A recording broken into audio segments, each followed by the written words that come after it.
Europe will completely stop using Russian gas by 2027. This was reported by the press service of the Council of the European Union. Representatives of the European Council and the European Parliament have reached a preliminary agreement on a complete halt to the import of Russian natural gas. Thus, imports will be fully stopped by September 30th, 2027. The main goal of the initiative is to create a sustainable and independent energy market in the EU.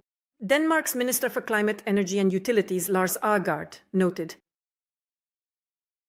"This is a major victory for us and for all of Europe. We must put an end to the EU's dependence on Russian gas, and a permanent ban on it in the EU is an important step in the right direction. I am very pleased and proud that we managed to reach an agreement with the European Parliament so quickly." It is reported that the document will come into force after official approval by the EU Council and the European Parliament. At the same time, imports of Russian oil are also decreasing. The reason for this is the sanctions imposed in October this year by the United States against the Russian companies Rosneft and Lukoil. For example, against the backdrop of these restrictions, Turkey sharply reduced its imports of the flagship Russian crude oil grade Urals, and Turkish oil refineries began switching to alternative types of raw materials. According to Reuters, supplies of Urals oil to Turkey have decreased by 100,000 barrels per day compared to October, and total imports last month dropped to about 200,000 barrels per day. In addition, it has become known that the European Commission will present a proposal to ban the import of all Russian oil at the beginning of next year. This was stated by the European Commissioner for Energy, Dan Jorgensen. "At the beginning of next year, we will submit a legislative proposal to ban the import of all Russian oil. We must do this as soon as possible and no later than the end of 2027. As stated by the head of the European Commission, Ursula von der Leyen, as of today, the European Union pays Russia €1.5 billion per month for the import of fossil fuels, but intends to reduce this figure to zero. At the same time, the Kremlin is trying to intimidate Europe with the consequences of giving up Russian oil and gas. In particular, Kremlin spokesperson Dmitry Peskov stated that the EU's plans to completely abandon fossil fuels from Russia will allegedly inevitably lead to negative consequences for the European economy. Despite the Kremlin's attempts to pretend that everything is fine, the real situation indicates the opposite.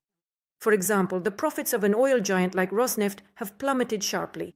According to the company's reports from January to September this year, Rosneft's net profit amounted to 277 billion rubles. This is 70% less than in the same period last year. The regular strikes by defense forces on Russian oil refineries also have a significant impact on the oil profits of the aggressor country. On December 1st, the Druzhba oil pipeline in Russia was attacked again. According to sources from Unian in Ukrainian intelligence, the attack was carried out near the settlement of Kazinskie Vyselki on the Taganrog-Lipetsk section of the oil pipeline. The Druzhba oil pipeline has been attacked at least 4 times this year. The Turkish company Besiktas Shipping, whose tanker was damaged off the coast of Senegal, has announced that it is ceasing all shipping operations related to Russia. According to Reuters, the Turkish company emphasized that throughout its operations, it has strictly complied with all international sanctions regimes, the price cap mechanism, and all relevant trade restrictions. However, the security situation in the region has significantly deteriorated.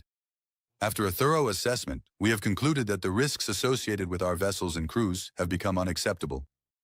Istanbul-based Besiktas Shipping is one of Turkey's largest tanker owners. According to its website, the company's fleet consists of 29 tankers. Meanwhile, it has become known that Turkey has sharply reduced its imports of Russian Urals crude oil amid Western sanctions and as Turkish refineries switch to alternative grades. According to Reuters, overall supplies of Urals oil to Turkey have decreased by 100,000 barrels per day compared to October levels. Overall, imports last month dropped to about 2,000 barrels per day. Since 2022, Turkey has become one of the largest buyers of Russian crude oil after European buyers stopped their purchases, and since then it has ranked second among seaborne importers of Urals oil. According to data from the Kepler platform, as Urals supplies decreased, Turkey increased its imports of alternative grades of crude oil. However, Turkish refineries have limited capacity to make alternative purchases since the supply of crude oil similar in quality to Urals on the Mediterranean market is low.